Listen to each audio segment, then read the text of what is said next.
నమస్తే. తెలంగాణ రాష్ట్రంలో బీజేపీ దిశ మారబోతోందా? ఎందుకంటే బీజేపీ అధిష్టానం నేరుగా రంగంలోకి దిగినట్టుగా కనబడుతోంది.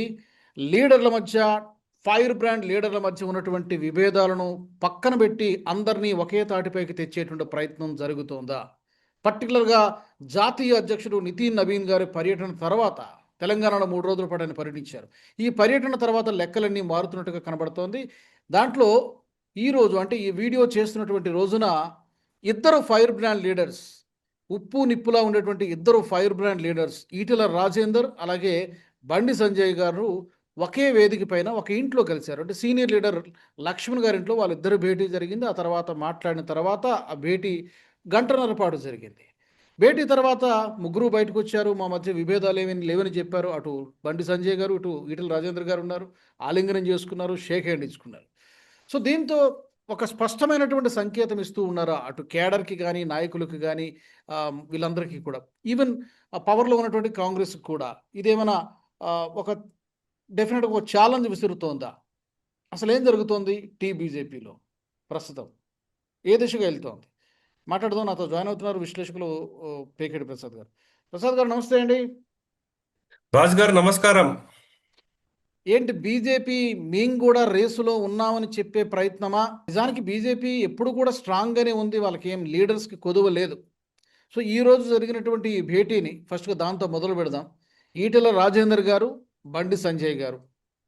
ఈరోజు ఇద్దరు కూడా కలిశారు. మీరు కూడా చూసారుంటారు అన్ని ఛానల్స్‌లో వచ్చింది. ఏంటి? బీజేపీకి మద్దతుదారులకి చాలా మంచి పరిణామం అండి. అంటే లోక్సభలో 8 సీట్లు వచ్చిన తర్వాత అకస్మాత్తుగా బీజేపీ అసలు ఎక్కడా లేకుండా పోయింది. ఎక్కడ లేదు, నాయిస్ బీజేపీ గురించి ఎక్కడ లేదు అనుకుంటున్న ఈ తరుణంలో మనకి మీడియాలో చాలా ఊహాగానాలు వచ్చాయి. లీడర్ల మధ్య విభేదాలు ఉన్నాయి ఇలా అని చెప్పడం జరిగింది. అయితే అటువంటి తరుణంలో ప్రత్యేకించి ఇద్దరు ఫైర్ బ్రాండ్ లీడర్లే.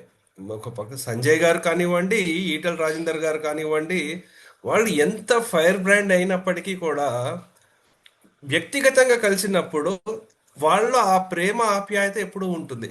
చాలా మంది మనకి బీజేపీ కార్యకర్తలు చెప్తారు, ఆ బండి సంజయ్ గారితో ఇంత పెద్ద లీడర్ అని అనుకుండా మన ఫ్యామిలీ సభ్యుడిగా ఎలా మాట్లాడతారు అలా మాట్లాడతారు.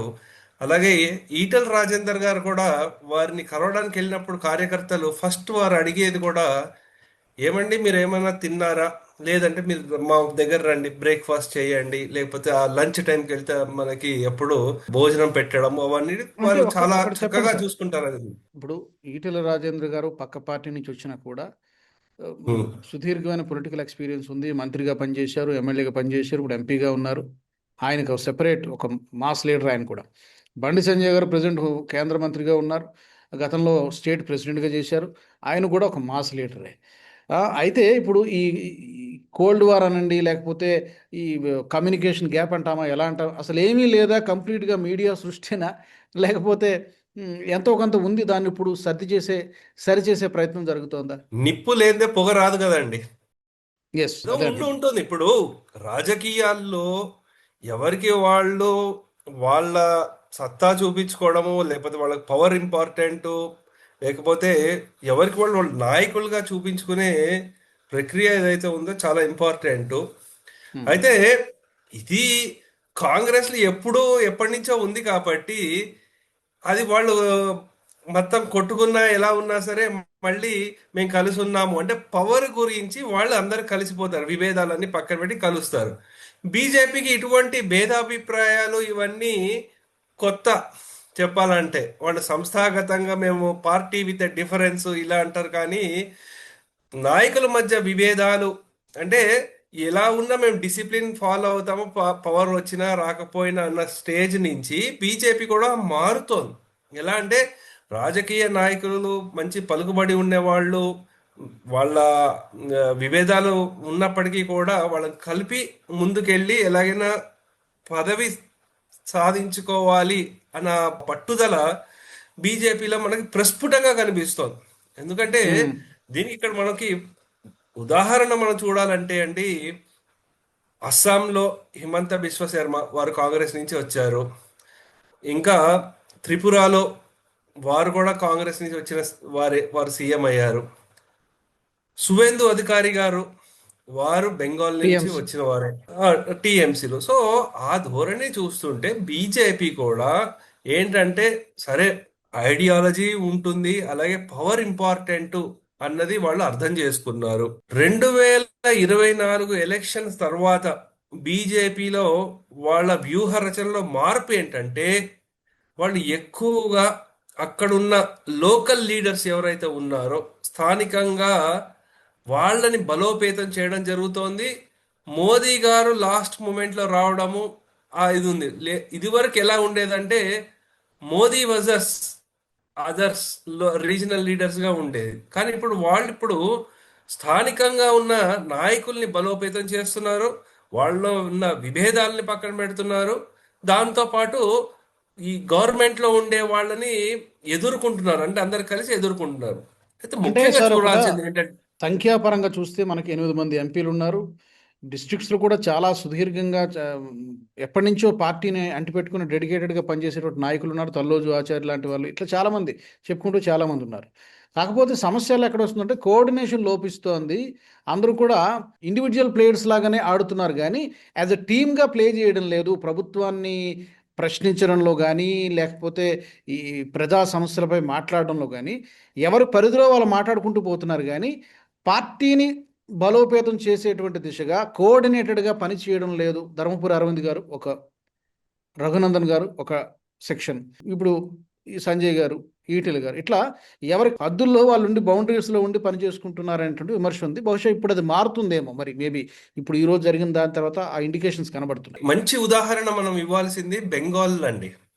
బెంగాల్లో వాళ్ళు ఏం చేశారంటే, ఒక పక్కనేమో దిలీప్ ఘోష్ గారు బీజేపీకి స్టేట్ ప్రెసిడెంట్ గా ఉండి లోక్సభలో 19 సీట్లు తీసుకొచ్చి దగ్గర దగ్గర 77 అసెంబ్లీ సీట్లు తీసుకొచ్చిన ఆయన, వారికి సువేందు అధికారి గారికి మధ్య విభేదాలు వచ్చినప్పుడు ఏం చేశారు అక్కడ, సమీక్ భట్టాచార్య గారు అంటే ఎంతో వారు బీజేపీకి ఐడియాలజీగా పార్టీని నమ్ముకున్న వ్యక్తిని అక్కడ పార్టీ ప్రెసిడెంట్ గా చేశారు. ఆయన పెద్ద హెవీ వెయిట్ మాస్ లీడర్ అయి ఉండకపోవచ్చు, కానీ పార్టీ సిద్ధాంతాలకి అందరికీ ఆమోదయకంగా ఉంటారు కాబట్టి వారిని అక్కడ ప్రెసిడెంట్ చేశారు.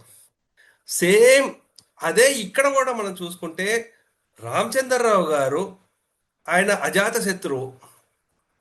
అలాగే దిలీప్ ఘోష్ గారు ఆర్ఎస్ఎస్ నుంచి రావడము, మొత్తం అక్కడ ఆయన కార్ మీద రాళ్ల వర్షం కురిసింది అనమాట. అలాగే ఇక్కడ బండి సంజయ్ గారు కూడా అసలు బీజేపీ అన్న పార్టీ జిహెచ్ఎంసి పరిధులు దాటి ఎక్కడ ఉన్నది అన్న తరుణంలో మొత్తం రాష్ట్రం అంతా ఆయన యాత్ర చేసి బీజేపీనే బీఆర్ఎస్ కి అగేన్స్ట్ గా మన అపోజిషన్ అని ఆ నెరేటివ్ తీసుకొచ్చిన వ్యక్తి వారు. 6 మంత్స్లో సినారియో మారిందంటారా? అంటే 2023 బిఫోర్ ఎలక్షన్స్ 5-6 మంత్స్లో మొత్తం అంతా సినారియో మారిపోయింది. పోరాటం అంతా కష్టపడిందంతా కూడా బీజేపీ, కానీ ఆ ఫలితాన్ని మాత్రం కాంగ్రెస్ తన్నుకుపోయింది. కాంగ్రెస్ ఒక విధంగా చాలా టాక్టికల్గా వ్యవహరించింది. అక్కడ బీజేపీ ఏవో కొన్ని మిస్టేక్స్ చేసిందంటారు. అంటే ఒకటి ఏంటంటే ముఖ్యంగా అప్పుడు వాళ్ళకి కాంగ్రెస్కి ఏంటంటే యాక్చువల్ వాస్తవానికి కాంగ్రెస్ గ్రామ స్థాయిలో చాలా పటిష్టంగా ఉంది అప్పుడు కూడా. ఇంకోటి ఏంటంటే ఎప్పుడైతే కర్ణాటకలో గెలిచారో వీళ్ళకి ఇంకా ఉత్సాహం పెరిగింది.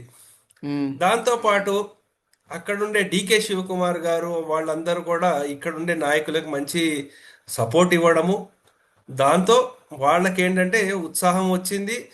బీజేపీలో సమన్వయ లోపం కారణం చేత ఏమైందంటే ఆ విభేదాలు, అలాగే కేంద్రంలో ఉన్న బీజేపీ పార్టీ ఇక్కడ లోకల్లీ ఎలా కమ్యూనికేషన్ని అర్థం చేసుకోలేకపోయింది. అంటే అప్పటి వరకు మోదీ గారు బొమ్మ చూపిస్తేనే గెలుస్తాము, ఇంకెవరు నాయకులు ఎలా ఉన్నా ఏమున్నా అంతగా నడవదు, అంటే మోదీ గారి బొమ్మే చాలు అనుకున్నారు. కానీ ఆ 2024 లోక్సభ ఎలక్షన్స్ తర్వాత అర్థమైంది ఏంటంటే మోదీ గారి ఫోటో ఒకటి పెట్టుకుంటేనే సరిపోదు, ఇక్కడ గ్రౌండ్లో స్థానికంగా గ్రౌండ్ లో స్థానికంగా నాయకులకు కూడా వాళ్ళకి బలోపేతం చేయాలి అన్నది వాళ్ళకి కళ్ళు తెరుచుకున్నారు వాళ్ళు బీజేపీ నాయకత్వం. సో అందు గురించి ఇదొక మంచి పరిణామంగా చూడొచ్చు. ఇద్దరు బీసీ లీడర్స్, ఒకరు అవును. మున్నూరు కాపు, ఇంకోటి ముదిరాజులు. సో ఈటెల రాజేందర్ గారికి సుదీర్ఘ రాజకీయ అనుభవం ఉంది, అంటే తెలంగాణ యోధుడిగా, అలాగే మంచి అడ్మినిస్ట్రేటర్గా ఉంది. సో అది చాలా మంచి అవకాశము. సో ఇంకా చూసుకోవాల్సింది ఏంటంటే వాళ్ళిద్దరు ఏంటంటే కాంప్లిమెంట్ చేస్తాయి. అందరూ కూడా మామూలుగా వాళ్ళు అటాక్ చేస్తే బుల్డోజ్ చేస్తే ఎలా ఉంటుందో మనకు తెలుసు. ధర్మపురి అరవింద్ గారు ఎట్లా మాడతారో, ఎట్లా ఎంత బుల్డోజ్ చేస్తారో తెలుసు గవర్నమెంట్ మీద. ఈవెన్ రఘునందరావు గారు కూడా అలాగే మాట్లాడతారు. ఎవరి స్టైల్ వాళ్ళకు ఉంది. ఈవెన్ బండి సంజయ్ గారి గురించి తెలిసింది ఇంతవరకు మాట్లాడుకున్నాం. సో ఎవరి స్టైల్ వాళ్ళకు ఉంది. ఇప్పుడు బెంగాల్ సీన్, మీరు ఇప్పుడు బెంగాల్ గురించి చెప్పారు. బెంగాల్లో చాలామంది పెదవి విరిచారు, అంత ఈజీ కాదు, బెంగాల్ వేరు మిగతా రాష్ట్రాలు వేరు అని చెప్పారు. బట్ అక్కడ ఎవరు పెద్దగా చాలామంది ఊహించినటువంటి విధంగా ఒక థంపింగ్ విక్టరీ వచ్చింది. బెంగాల్ సీన్ తెలంగాణ రాష్ట్రంలో రిపీట్ అవుతుందా? కావాల్సినంత సమయం కూడా ఉన్నట్టుగా అనిపిస్తుంది. ఐ థింక్ నాకు తెలిసి ఇప్పుడు 2026 జూలైలో ఉన్నాం మనము. ఈ మేబీ 28 చివరిలో ఇప్పుడు అవుతాయేమో మేబీ, రైట్? ఈ సమయంలో బెంగాల్ సీన్ తెలంగాణలో రిపీట్ చేయగలుగుతుందా బీజేపీ? నేను అనుకోవడం తప్పకుండా చేసే అవకాశం ఉందండి. ఎందుకంటే బెంగాల్లో సంవత్సరం కిందట ఎవరైనా బెంగాల్లో బీజేపీ వస్తుందా అంటే వచ్చే సమస్య లేదు అనేవాళ్ళు. ఇటువంటి మార్జిన్తో గెలిచారంటే బీజేపీకి తెలంగాణలో యాక్చువల్ బెంగాల్ కంటే ఎక్కువ చాలా స్ట్రాంగ్గా ఉంది కదా. తెలంగాణలో ఇంతమంది ఎంపీలు గెలిచారు, ఎంతో బలంగా ఉంది. సో నాయకులు ఉన్నారు, లోకల్ క్యాడర్ ఉన్నారు. సో హిందుత్వం అనే భావన ఎక్కువగా ఉంది తెలంగాణలో. ఆంధ్రాలో కుల రాజకీయాలు ఎక్కువ అయితే తెలంగాణలో అటువంటివి లేవు కదా. హిందుత్వం ఎక్కువ స్ట్రాంగ్ ఇక్కడ. అందు గురించి నేను అనుకోవడము ఇది తప్పకుండా రిపీట్ అయ్యే అవకాశం ఉంటుంది.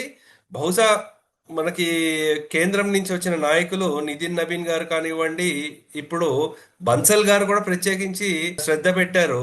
అంటే బీజేపీ వాళ్ళ ఈ మధ్య స్టేట్మెంట్ ఒకటి చూసాము, అంగ బంగ కళింగ త్రిలింగ అంటున్నారు. ఇప్పుడు ఈ మూడు అయిపోయింది, ఇప్పుడు త్రిలింగలో కూడా మేము మేము పవర్ తెచ్చుకుంటాము, సీఎం పదవి అంటున్నారు.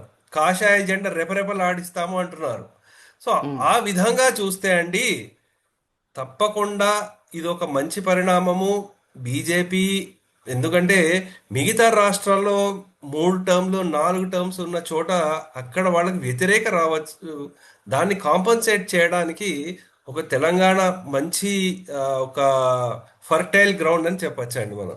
లాస్ట్ టైం మిస్ అయినటువంటి ఛాన్స్ని ఈసారి ఒడిసి పట్టుకుంటారా అనేది చూడాలి. ఎందుకంటే మామూలుగా ఈ కాంబినేషన్ ఏదైతే ఉందో, అమిత్ షా గారు అండ్ మోదీ గారి కాంబినేషన్, ఆయన mania, charisma and Amit Shah గారి వ్యూహ రచన, ఇప్పుడు కొత్తగా వచ్చినటువంటి యంగ్ నేషనల్ ప్రెసిడెంట్, ఇక్కడ ఉన్నటువంటి ఫైర్ బ్రాండ్ లీడర్స్ కరెక్ట్గా సింక్రనైజేషన్లో సింక్ అయి పనిచేస్తే మీరు అన్నట్టుగా అదేం పెద్ద అద్భుతమేం కాదు. డెఫినెట్గా చేయగల కెపాసిటీ, క్యాలిబరు, సత్తా, సామర్థ్యము డెఫినెట్గా ఉన్నాయి. 100% అందులో ఏం లేదు. కాకపోతే కరెక్ట్గా ఆ ఎన్నికల సమయానికి అందరూ కలిసికట్టుగా పనిచేస్తే డెఫినెట్గా జరుగుతుందనే భావిద్దాం. చూడాలి మరి ఏం జరుగుతుందనేది. తప్పకుండా నేను అనుకోవడము పెద్ద పెద్ద లీడర్స్ ఎవరైతే ఉన్నారో వాళ్ళకి 10 నుంచి 15 కాన్స్టిట్యుయెన్సీలు ఇవన్నీ మీరే చూసుకోవాలి జాగ్రత్తగా. మీకు ఫుల్ రెస్పాన్సిబిలిటీ ఇస్తాము, మీరు ముందుకు తీసుకెళ్లాలనే బాధ్యత ఇస్తారని అనుకుంటున్నాను. తద్వారా వాళ్ళ గెలుపు గురించి వీళ్ళ మొత్తం ఎంతైతే ఉందో మొత్తం అక్కడ పెట్టేసి ముందుకెళ్తారని నేను ఆశిస్తున్నాను అండి. చూద్దాం రాబోయే రోజుల్లో ఏం జరుగుతుందో. దానికంటే ముందు ఇంకా లోకల్ బాడీ ఎలక్షన్స్ కూడా ఉన్నాయి కాబట్టి, జిహెచ్ఎంసీ ఎన్నికలు కూడా ఉన్నాయి కాబట్టి, దాంట్లో పర్ఫార్మెన్స్ ఎలా ఉంటుంది, మెరుగుపడుతుందా, నెంబర్ పెరుగుతుందా, వీళ్ళు వ్యూహాలు ప్రతి వ్యూహాలు ఏ విధంగా ఉంటాయి, గ్రౌండ్లో ఎలా పనిచేస్తారు, ఇవన్నీ కూడా చాలా ఫ్యాక్టర్స్ ఉన్నాయి కాబట్టి మనం చూద్దాం. మరి thank you very much Prasad గారు, ధన్యవాదాలు. ప్రేక్షకులు కూడా అడుగుదాం మరి ఈ సందర్భంగా వాళ్ళు ఏమనుకుంటున్నారో. ఎందుకంటే ప్రజలే కదా అంతిమ నిర్ణేతలు కాబట్టి. బీజేపీ మరి ఇక్కడ తెలంగాణ రాష్ట్రంలో పవర్లోకి రాగలుగుతుందా, వచ్చే ఎన్నికలలో దశ మారబోతుందా, తాజాగా జరుగుతున్నటువంటి పరిణామాల పట్ల మీ అభిప్రాయాలంటూ తప్పకుండా మీరు కామెంట్ సెక్షన్లో తెలియచేయండి. వచ్చే ఎపిసోడ్లో మళ్ళీ కలుసుకుందాం. జై హింద్. ఈ వీడియో మీకు నచ్చినట్టయితే లైక్ చేయండి, 10 మందికి షేర్ చేయండి. అలాగే కామెంట్ల రూపంలో మీ అభిప్రాయాలను మాతో పంచుకోండి. Nationalist hub group of channels ను సబ్స్క్రైబ్ చేసుకుని తెలుగునాట జాతీయవాద జర్నలిజాన్ని ప్రోత్సహించండి. ఈ వీడియో కింద ఉన్న బెల్ ఐకాన్ పై క్లిక్ చేయడం మర్చిపోవద్దు.